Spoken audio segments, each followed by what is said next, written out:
Hola, buenos días.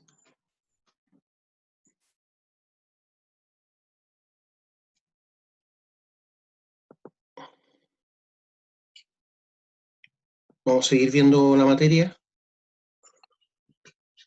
Me acuerdo de lo que vimos ayer. Estábamos hablando, ¿cierto?, de las especies bioindicadoras.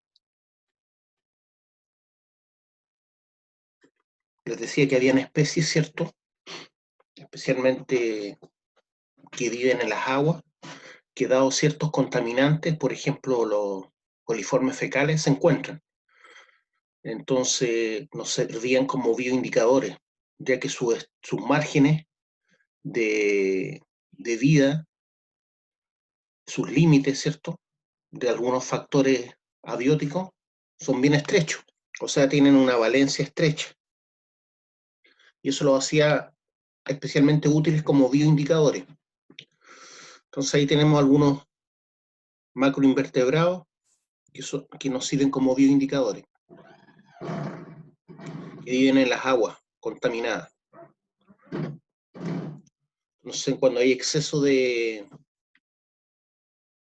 Cuando hay sobre una cantidad de material fecal en las aguas, coliformes fecales, se encuentran estas especies, especialmente Perlidae.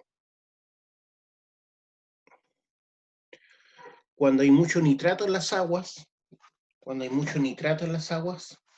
encontramos con que empiezan a proliferar algas como la hierba del pato y el luchecillo, ¿ya? Se dice que se empieza a eutrofizar la laguna o el estero. Y eso le quita movilidad al agua y eso hace que haya menos disponibilidad de oxígeno, menos biodisponibilidad de oxígeno en el agua, ¿ya? Eso hace que empiecen a morir los peces. Entonces, cuando hay algas que cubren, por ejemplo, una laguna, uno puede deducir que ya no hay peces ya, o hay muy pocos, y seguramente esa eutrofización de esa laguna fue porque empezó a caer mucho efluente, ¿cierto?, con nitratos. Una de las cosas que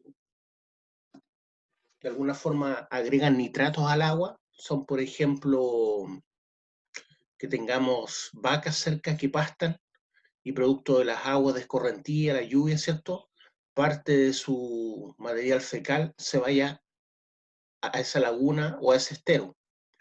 Es una forma. Y otra es que hayan efluentes, por ejemplo, de personas que lavan cerca, que lavan su ropa cerca. Y claro, los detergentes en general tienen nitratos. Entonces van a eutrofizar la laguna o el estero, generando estos excesos de algas. Algunos peces que sirven como bioindicadores son chilenos, la carmelita de Concepción y la pocha. Pueden buscar para qué son estos peces como bioindicadores. Parámetros físicos y químicos más utilizados. Bueno, ayer hablamos de la norma primaria, la norma secundaria, ¿cierto? Hablamos que la norma primaria tiene que ver con los mínimos y los máximos de elementos o compuestos, ¿cierto?, que permiten que no haya riesgo para la vida humana. Entonces, cuando superamos esa norma, hablamos de contaminación, ¿ya? Fíjense lo que estoy diciendo. Si uno no supera una norma, no se puede hablar de contaminación. Solamente uno puede hablar de contaminación desde el punto de vista legal cuando superamos alguna norma. De ahí la importancia de las normas.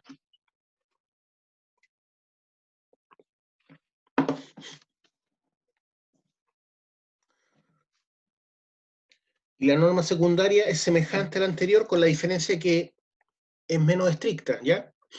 Entonces también se establecen valores máximos, mínimos, permitidos de elementos o compuestos, ¿cierto?, cuya presencia o carencia pueda constituir un riesgo para la protección del medio ambiente o de la naturaleza. Entonces todo lo que tenga que ver con la flora y la fauna es norma secundaria.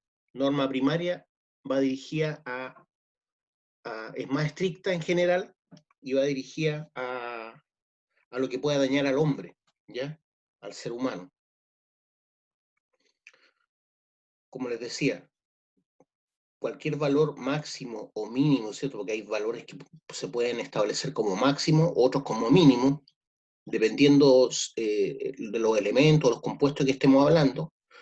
Puede ser una combinación de estos, por ejemplo, energías, radiaciones, vibraciones, que puedan causar problemas para la salud de las personas. Eso es norma primaria. Entonces, si no se supera una norma, si no hay superación de alguna norma primaria o secundaria, no podemos hablar de contaminación. De ahí la importancia de tener normas, por ejemplo, norma de suelo, norma de los suelos.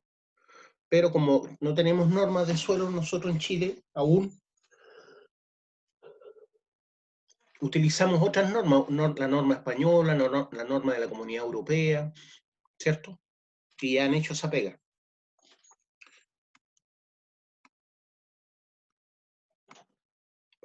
Empecé a ir para atrás.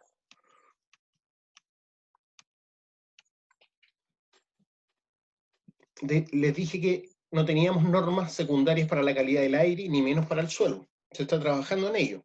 Hay un anteproyecto de norma secundaria de calidad de las aguas continentales. Hay un anteproyecto de normas secundarias de calidad ambiental para la protección de las aguas continentales superficiales de esas cuencas. No sé si ya habrán salido. Esta es una guía para establecer normas, ¿ya? Hablamos de la norma 1333, que tiene que ver con el uso del agua. Entonces, dependiendo del uso, va a aceptar máximos o mínimos dependiendo del uso que yo le dé. El uso más estricto, obviamente, tiene que ver con el consumo humano, ¿cierto? El consumo como agua potable. Después viene el agua para los animales, el agua de bebida para los animales. Después el agua de riego. Después el agua para recreación y estética. Y dentro de esa letra, ¿cierto? Tenemos agua solamente para ser mirada, desde un punto de vista estético, que también tiene que cumplir una norma, una parte de la norma, ¿cierto? Otra agua que puede ser para tener contacto con ella, por ejemplo, si yo quiero practicar, no sé, windsurf, o quiero practicar esos que se resbalan, ¿cierto? Con esquí sobre agua, por ejemplo, esquí sobre agua. También eso sería la letra D2, ¿cierto? Recreación con contacto directo con el agua. Entonces va a tener que cumplir una cierta norma, ¿ya? No puede ser cualquier agua porque, aun cuando no la vaya a beber, puede contaminar a la persona. Y la D3 es recreación sin contacto directo con el agua. Y también debiéramos tener una norma para la vida acuática que debiera cumplir parámetros como los que están ahí, que ya los vimos, ¿cierto? Oxígeno disuelto, pH, alcalinidad, turbiedad, temperatura, color, dentro de esos parámetros. También tenemos parámetros físicos y químicos, que son los más utilizados para medir la calidad de las aguas, que son el color, la turbidez, el olor, el sabor. En general el agua no tiene que tener olor, ¿cierto? Si tiene olor, está contaminada. La cantidad de sólidos totales, sólidos suspendidos, sólidos filtrables, temperatura, conductividad, radioactividad. Parámetros químicos que también se miden. La salinidad, la dureza, el pH, la alcalinidad, la acidez, oxígeno disuelto. Ese oxígeno disuelto tiene que ver con la demanda biológica de oxígeno que requiere, por ejemplo, un pez. También hablamos de demanda química de oxígeno, que son parecidas pero no iguales. carbono orgánico total, bionutrientes, por ejemplo. Esos bionutrientes especialmente van dirigidos a los suelos. Otros compuestos que puede tener el agua, metales pesados, aniones y cationes, sustancias indeseables, sustancias tóxicas. Por ejemplo, el agua potable de Iquique, hasta el año 2013, por lo menos que yo recuerde, yo hice un estudio de esas aguas y tenían mucho arsénico. Y no era culpa de las mineras. Lo que pasa es que no teníamos una norma suficientemente estricta para establecer parámetros más bajos de arsénico. Nuestra norma era muy permisible respecto, por ejemplo, de la norma europea. De acuerdo a los parámetros de norma europea o norteamericana, nosotros teníamos aguas contaminadas por el contenido de arsénico.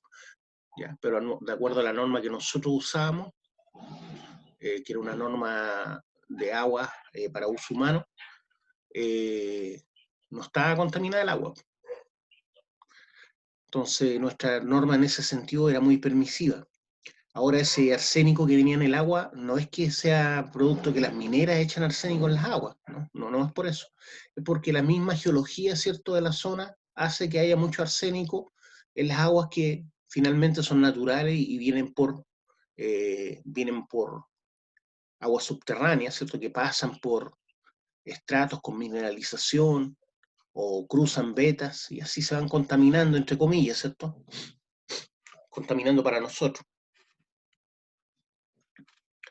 Hay un análisis típico de calidad de agua bruta, dulce. Vemos que hay parámetros que son más altos, por ejemplo, en el curso bajo, cuando el agua va más lenta, como por ejemplo el pH, los sólidos totales, la alcalinidad, la dureza, son más altos que el curso alto del río. Puede que tenga que ver por la capacidad de medirlos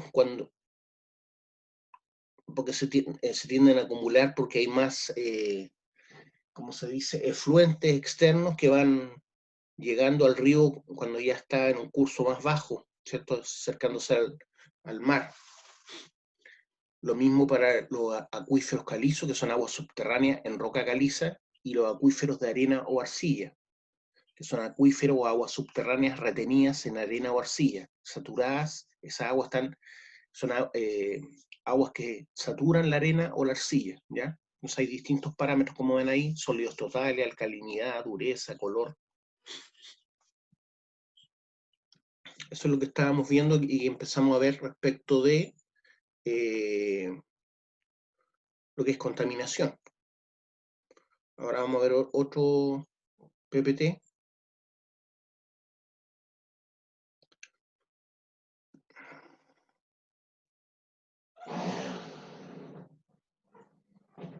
Espérense un poquitito. Tengo que abrir. Entonces, respecto a la contaminación, podemos ver este PowerPoint.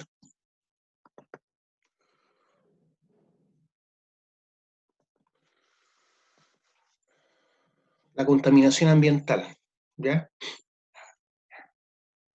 En general, tiene que ver con la presencia de sustancias tales como basura, pesticidas, aguas sucias y extrañas de origen humano en el medio ambiente, ocasionando alteraciones en la estructura y el funcionamiento de los ecosistemas. Ya eso es la contaminación ambiental desde el punto de vista de una definición. Es la presencia de sustancias tales como basura, pesticidas, aguas contaminadas o sucias y extrañas de origen humano en el medio ambiente, ocasionando alteraciones en la estructura y el funcionamiento de los ecosistemas. ¿Cuáles son los efectos de la contaminación? Los efectos se manifiestan por las alteraciones en los ecosistemas, en la generación y propagación de enfermedades, muerte masiva y en casos extremos la desaparición de especies animales y vegetales, ¿ya?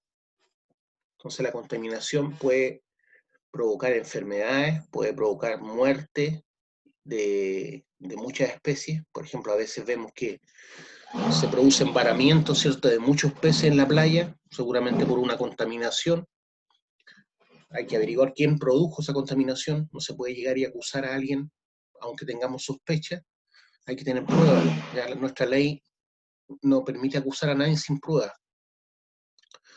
Entonces es una tarea difícil a veces poder probar, aun cuando nosotros tengamos o creamos que tenemos la razón.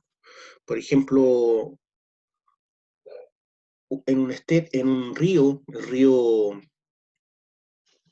este río que está en el sur, cerca de Valdivia. No sé si ustedes recuerdan cuando mostraron que habían cisnes de cuello negro que estaban presentando problemas y la gente no sabía de qué se trataba.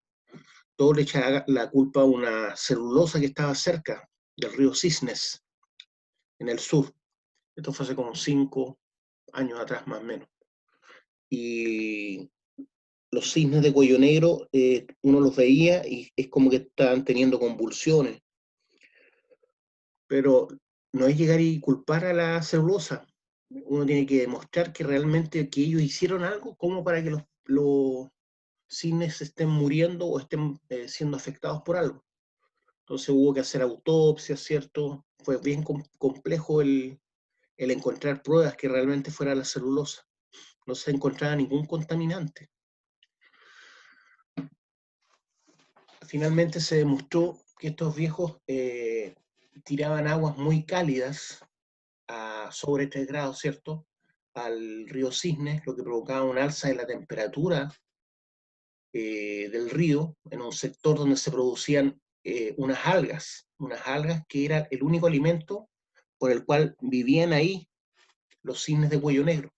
Entonces todos esos movimientos que hacían los cisnes cuando los mostraban en televisión no eran porque estuvieran envenenados, sino porque estaban muriendo de inanición, ¿ya? Entonces desapareció esa alga por la cual ellos vivían ahí, que era su único alimento, debido al calentamiento, a las aguas, a los efluentes, ciertos líquidos que arrojaban al río, que si bien no subían los contaminantes en alguna norma, pero sí hacían desaparecer el alga por el aumento de temperatura. Y finalmente se demostró eso, ¿ya? Y la celulosa Arauco tuvo que pagar eh, elevadas sumas de castigo, ¿ya? Lamentablemente la única forma de cuidar la naturaleza es mediante castigos penales, ¿cierto? A los gerentes, que no hay muchos acá, pero también que paguen costos elevados para que puedan cumplir con la normativa, ¿ya? Entonces, eso fue lo que ocurrió en el río Cisne hace unos años.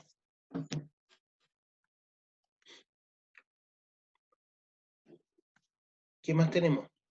Los causantes o contaminantes pueden ser químicos, físicos o biológicos, ¿ya?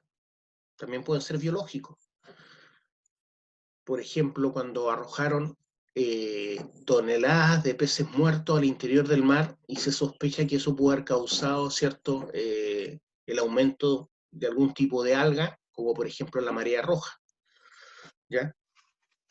Pero es muy difícil demostrar eso, porque uno tiene que ligar ese acontecimiento y demostrarlo que realmente por ese acontecimiento aumentó la marea roja, o se produjo la marea roja ya en Chiloé, cuando ocurrió el problema de la marea roja en Chiloé hace unos 3 años atrás, 2017 si no me equivoco. Entonces también es complejo demostrar eso. Uno puede sospechar, pero uno tiene que mostrar trazabilidad de los eventos. Y eso es lo difícil. Bueno, para eso hay biólogos marinos, hay ingenieros acuicultores, hay investigadores que pueden buscar cómo ligar eso.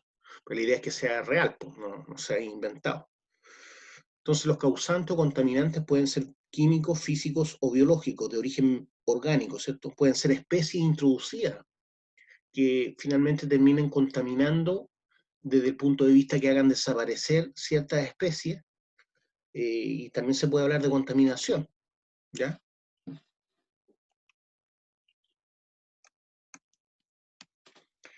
Contaminantes químicos. Se refiere a los compuestos provenientes de la industria química en general. Pueden ser defectos perjudiciales muy marcados, como los productos tóxicos minerales, ¿ya?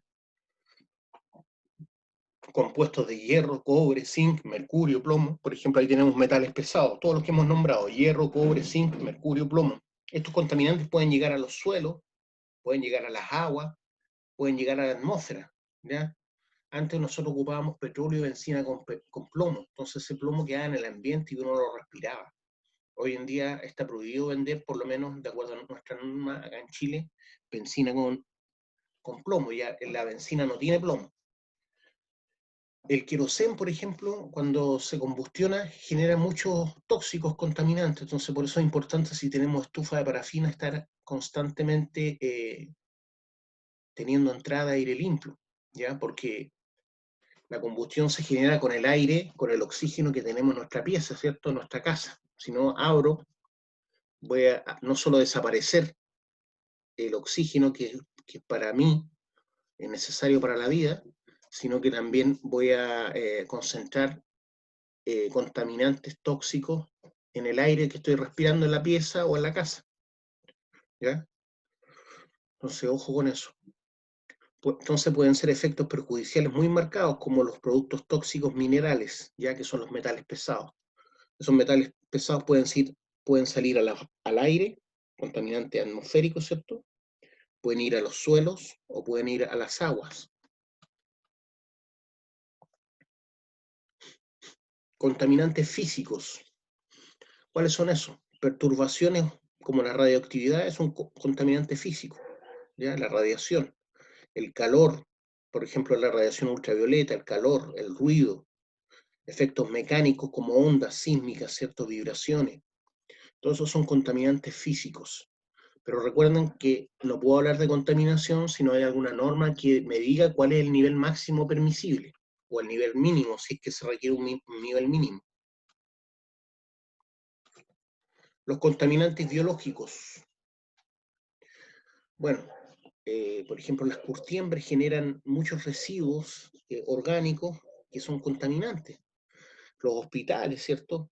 Las jeringas, las agujas, todos los trapos, ¿cierto? Que van quedando con contenido orgánico, sangre, suero, que se le coloca a los pacientes. Todo eso pueden ser vectores que contaminen.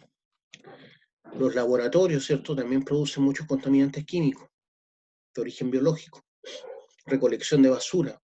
¿A qué me refiero con laboratorios? Por ejemplo, un laboratorio, algunos dicen que este coronavirus, ¿cierto? Salió de un laboratorio en donde estaban trabajando, ¿cierto? Con el coronavirus como un organismo para después hacer no sé, un tipo de contaminación biológica a los enemigos. Esa es una teoría respecto a los chinos. De hecho, había un doctorado en microbiología norteamericano muy reconocido que trabajó varios años en un laboratorio en Wuhan, donde se supone que apareció el virus. Entonces, uno podría pensar fácilmente que si bien el virus no es de creación humana, quizás lo diseminaron adrede, ¿cierto? Eh, eh, es bien creíble eso. Uno tiene que saber demostrarlo eso. Ese es lo complejo. Recolección de basura, ya también un foco, ¿cierto?, de contaminación biológica. Procesamiento de alimentos, donde se procesan, por ejemplo, no sé, por donde se hacen embutidos, ¿ya? Muchos desechos se pudren, se contaminan, y no llegar y arrojarlo a cualquier lado, ¿cierto? El trabajo con animales, hay animales que mueren, los orines, los excrementos, se van acumulando, todos esos son contaminantes biológicos.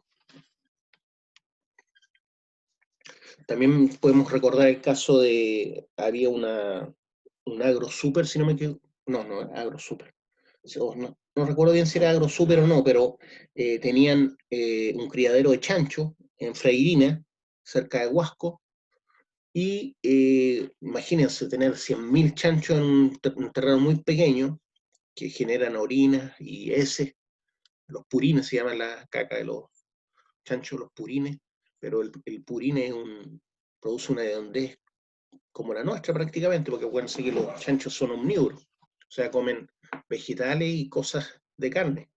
Entonces la hediondez que generaba en Freirina era enorme. Eso también es contaminación, pero hay que tener una norma, ¿cierto?, que mida cuándo hablamos de contaminación o cuándo no. Y obviamente no teníamos una norma más que el olfato de las personas, no hay una norma de hediondez, porque hay que medir, ¿cierto?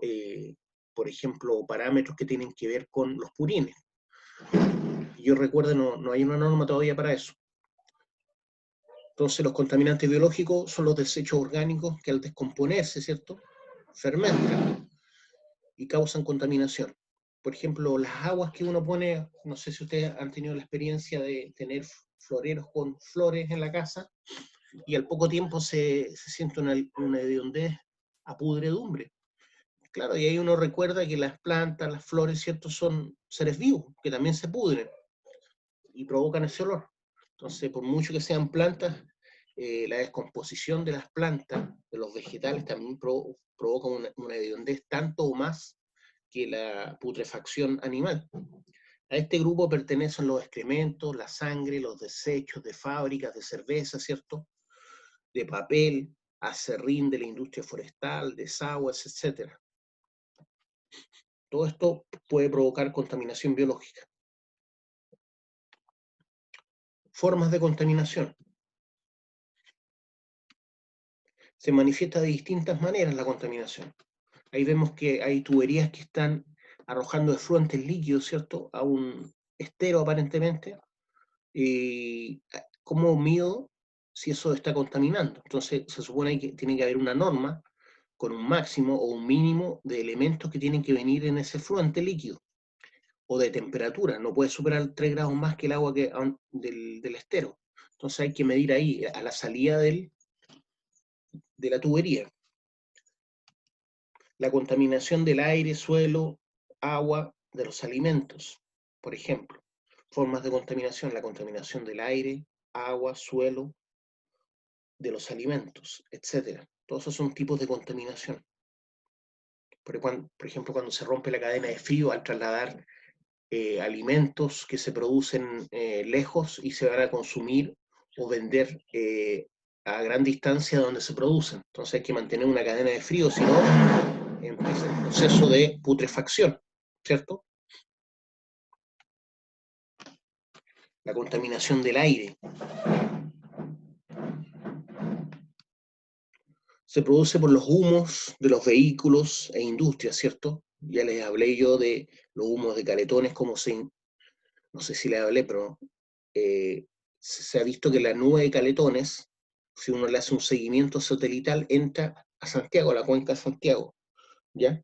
O sea, no se va a Rancagua, se va a Santiago toda la contaminación de caletones. La contaminación que produce, por ejemplo, el aeropuerto Pudahuel, también es enorme.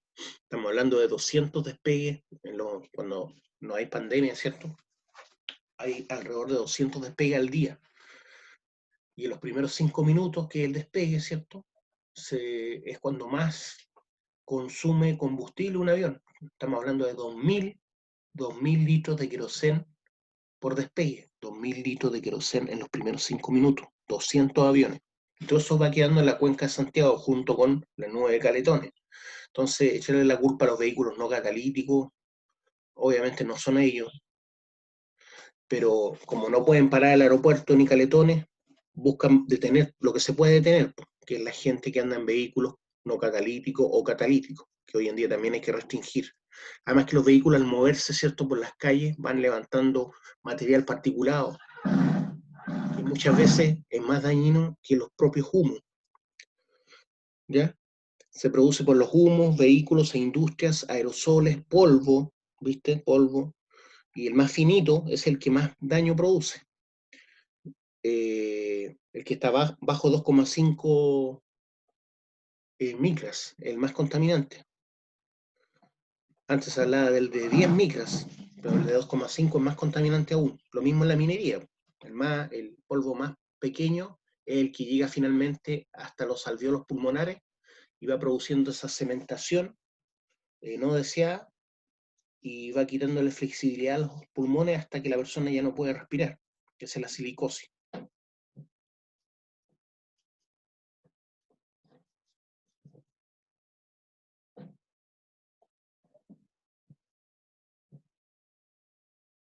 Entonces tenemos contaminantes del aire, que pueden ser aerosoles, polvo, ruidos, humos de combustión interna, malos olores, ahí por ejemplo el problema de freirina, radiación, radiación, eh, por ejemplo radiación, me refiero de productos radioactivos como el plutonio, es la perturbación de la calidad y composición de la atmósfera. Es la perturbación, cuando habla de perturbación se refiere a los ruidos, ¿cierto?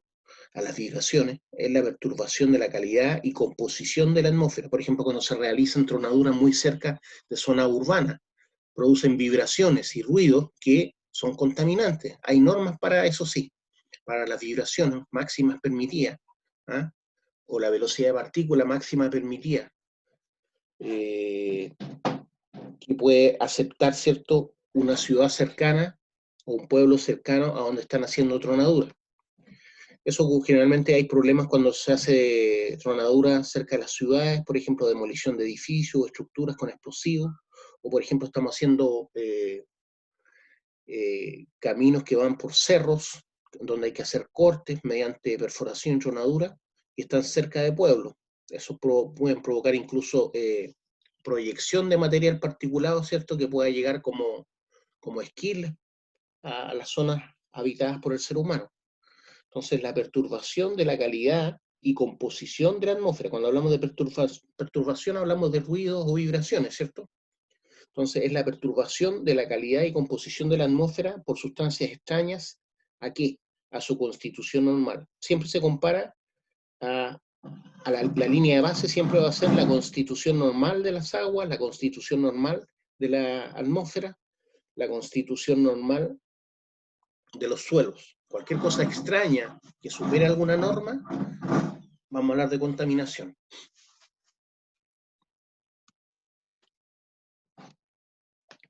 En cuanto a la contaminación del agua, es causada por el vertimiento de aguas servidas, ¿cierto? O aguas negras.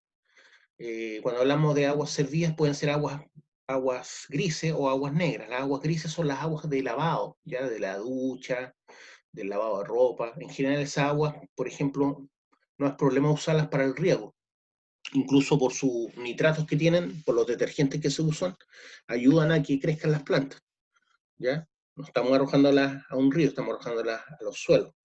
Pero las aguas negras sí son muy contaminantes, ¿cierto? Que tienen que ver con todo lo que viene con desecho de lo que viene de los water, ¿cierto? De los baños, de origen urbano e industrial, ¿ya? Entonces, la contaminación del agua se causa por efluentes, ¿cierto? De aguas servidas o negras de origen urbano o industrial.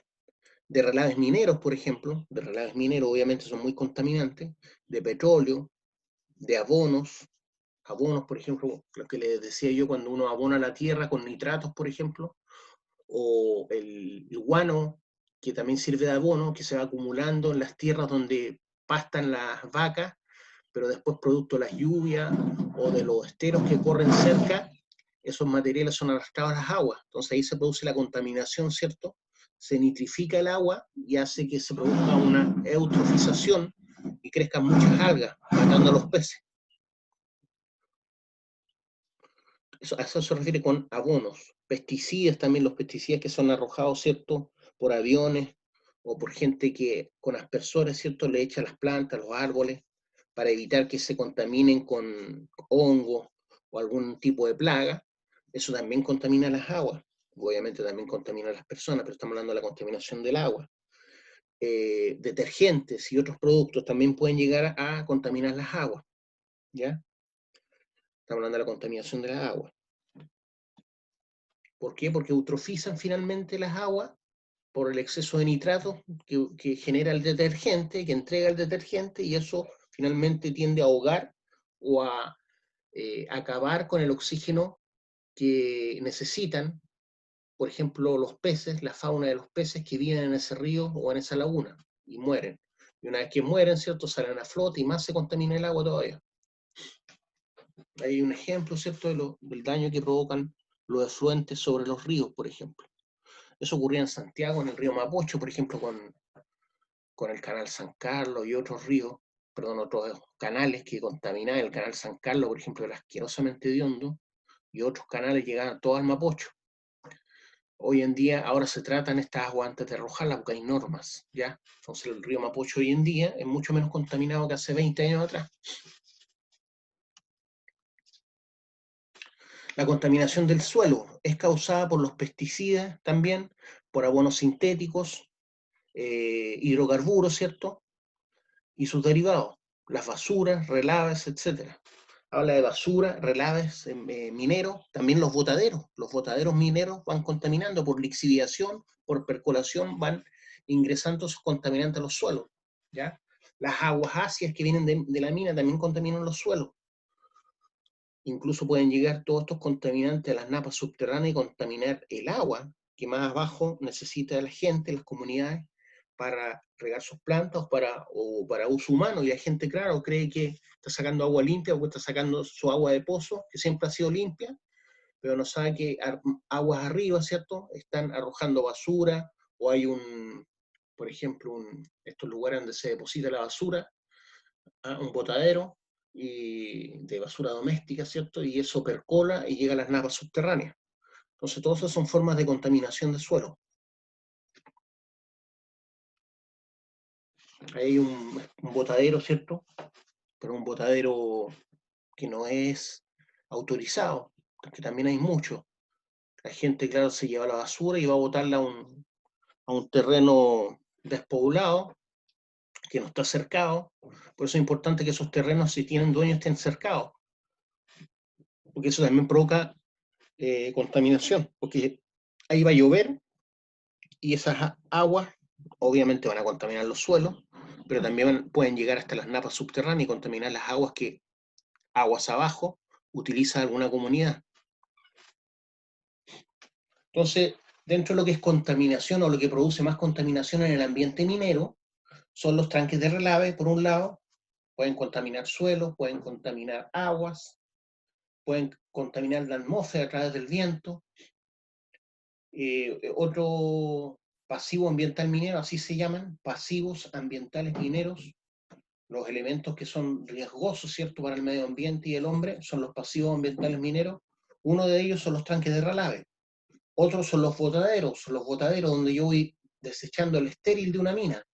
Generalmente los vemos como tortas, ¿cierto? Como tortas a la salida de las minas a cielo abierto. Todos esos botaderos, como están expuestos al aire, arrastran contaminantes por viento, las aguas cuando llueve percolan, ¿cierto? Y contaminan no solo los suelos, sino también las aguas subterráneas.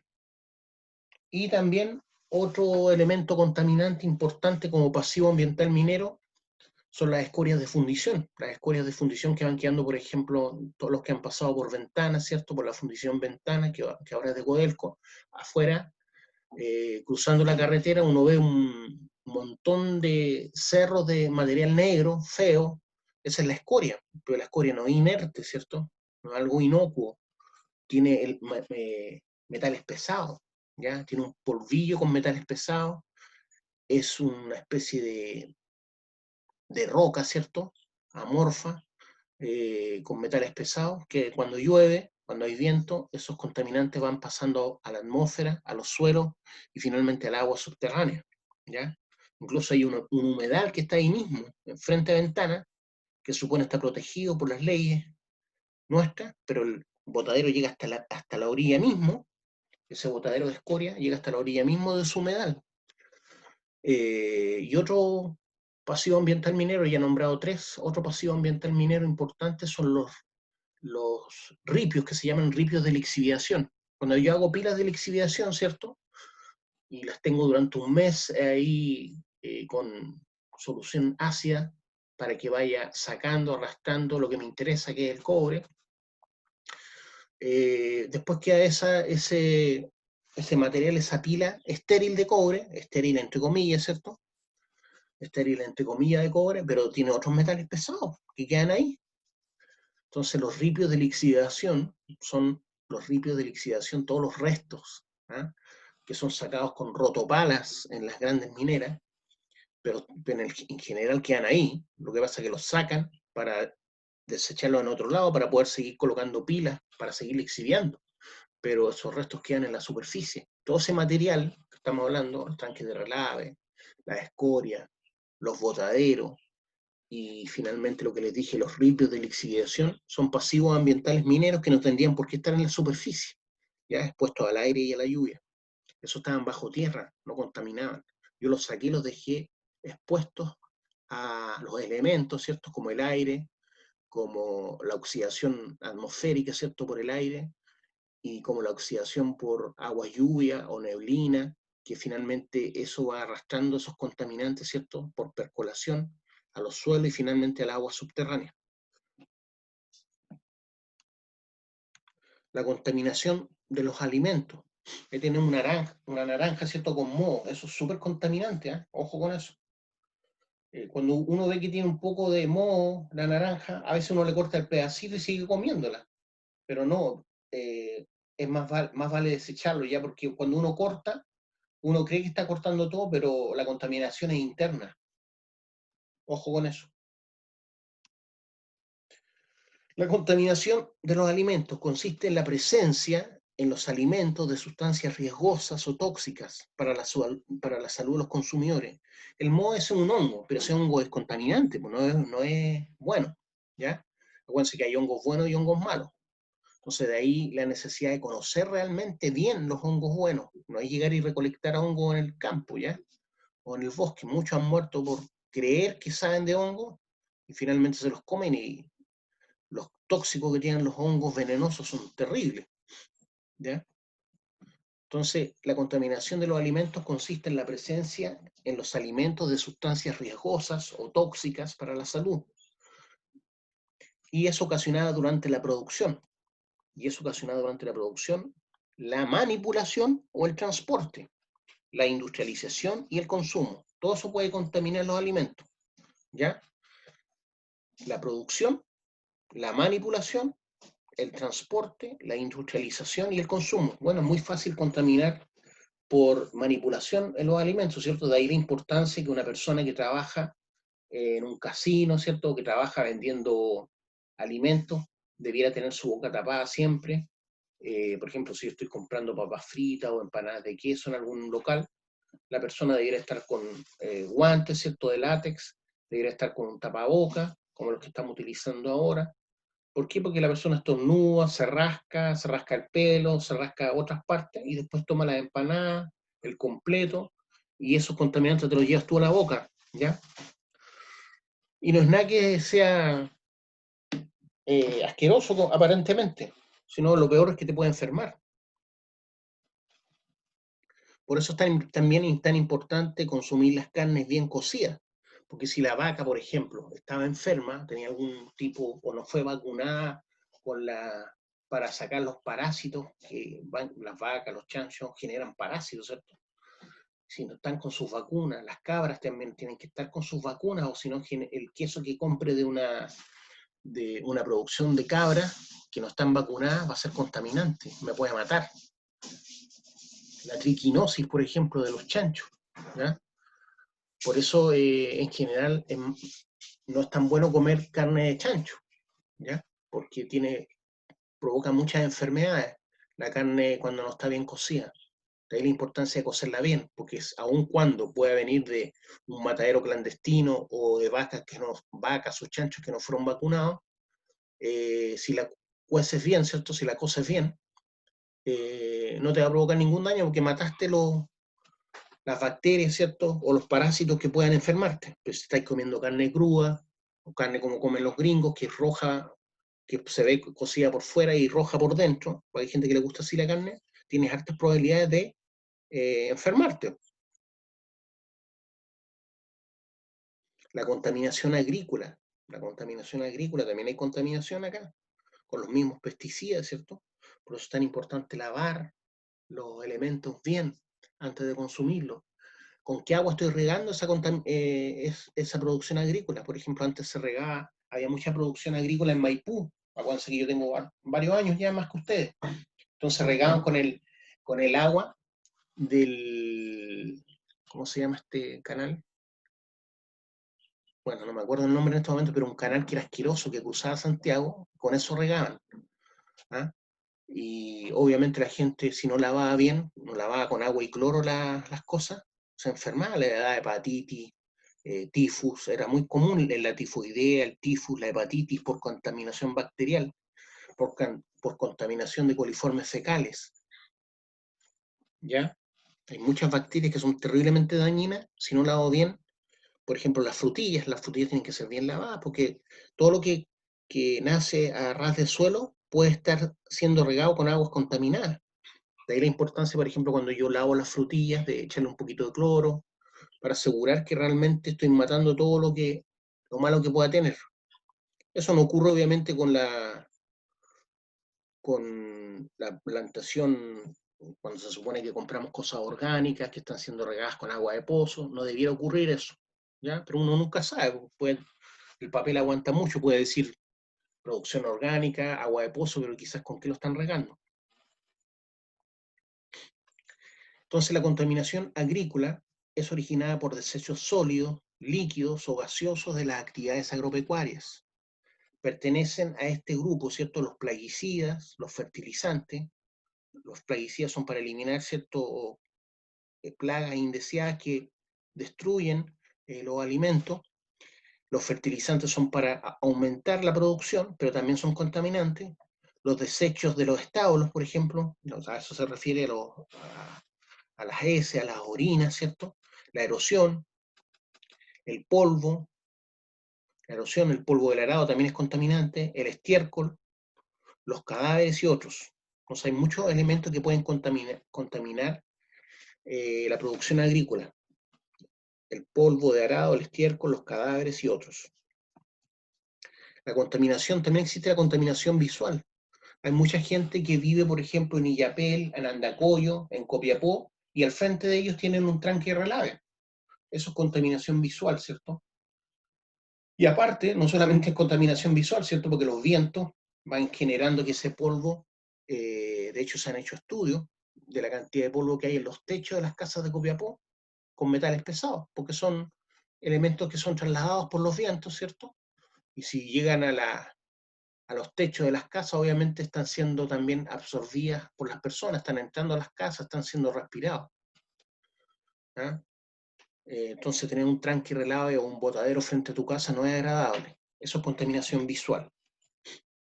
Eso también es contaminación visual, ¿cierto? Cuando hay letreros, qué sé yo, de cualquier cosa que uno va, por ejemplo, manejando y se distrae, puede provocar accidentes. Antes era común tener letreros de este tamaño, qué sé yo, con mujeres con ropa interior o hombres pintosos con ropa interior, y el que iba manejando, ¿cierto? Dependiendo de su gusto, podía incluso chocar distraído por estos letreros. Eso también es contaminación visual. ¿Cómo se produce la contaminación visual? Se produce por la minería abierta, ya lo que le hablábamos, los rasgos, ¿cierto? Que producen botaderos o tanques de relave, la deforestación, cuando hay deforestación, también ver puros árboles cortados frente a tu casa no es agradable, la basura, los anuncios, todo eso son contaminación, no solo en otros aspectos que también los podemos ver como contaminación, sino en este momento estamos pensando solamente en la contaminación visual, ¿ya? Entonces tenemos, por ejemplo, todo lo que produce la minería como pasivos ambientales mineros y van quedando al aire libre, la deforestación, la basura, los anuncios, el tendido eléctrico también es contaminante, ¿cierto? Cuando uno ve los postes llenos de cables colgando, también es contaminante, también es contaminación visual, es estresante. A eso se refiere al enmarañado, ¿cierto? El enmarañado eléctrico. El mal aspecto de los edificios también es contaminación visual.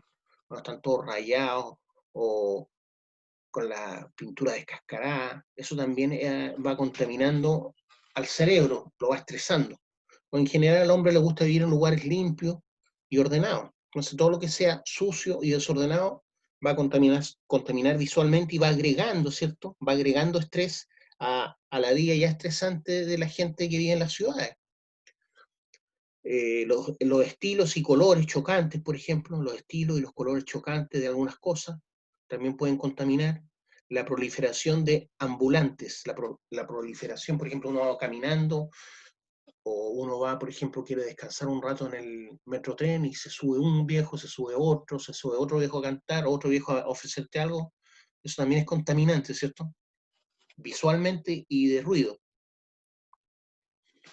La contaminación sensorial, también existe la contaminación sensorial. Es la agresión a los sentidos, por los ruidos, las vibraciones, los malos olores, la alteración del paisaje, todo lo que tenga que ver con nuestros sentidos, esa es la contaminación sensorial. Es la agresión a los sentidos por los ruidos, las vibraciones, los malos olores, la alteración del paisaje, contaminación visual, ¿cierto? Y el deslumbramiento por luz intensa, ¿ya? Si me apuntan con un láser color verde en los ojos, me contamina eso, ¿cierto?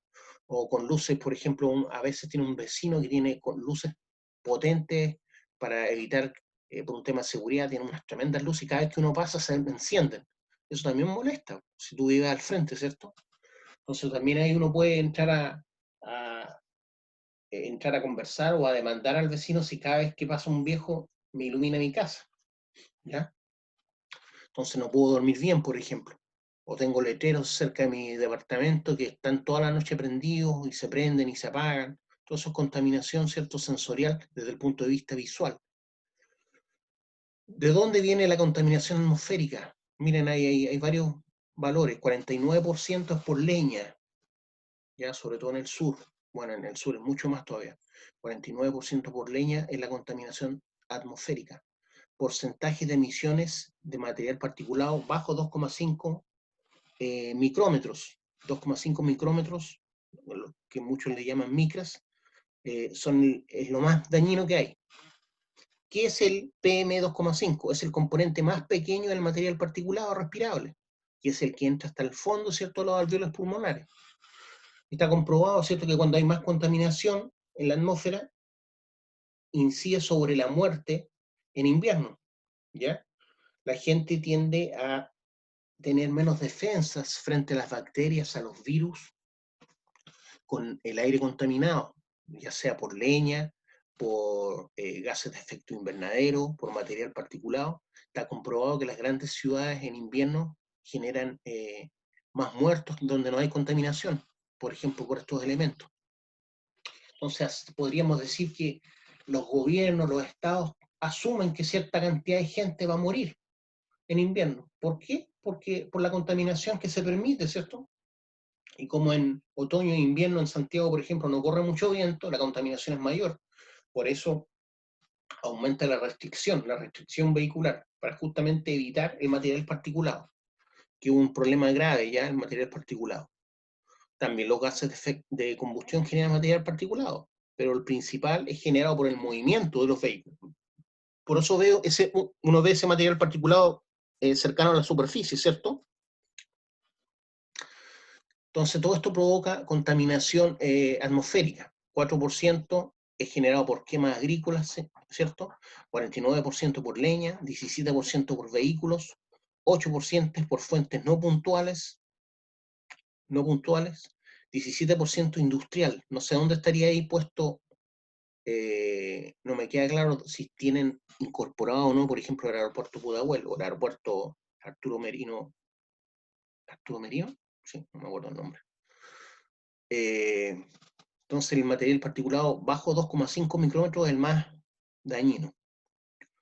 Otros, por ejemplo, contaminación residencial, máquina de la construcción 2%, contaminación residencial 1%. Obviamente no están considerando ahí la leña, ¿cierto? La leña está aparte. Ya, chiquillos, esto quería pasarlo hoy día. Ya la próxima semana vamos a empezar con las normas propiamente tal, especialmente la norma ambiental, la 19.300. Vamos a ir viéndola por detalles para que entiendan y puedan después, como profesionales, evitar justamente la contaminación, ¿cierto? El dañar el medio ambiente y a las personas, a las comunidades cercanas. Nos vemos, chiquillos.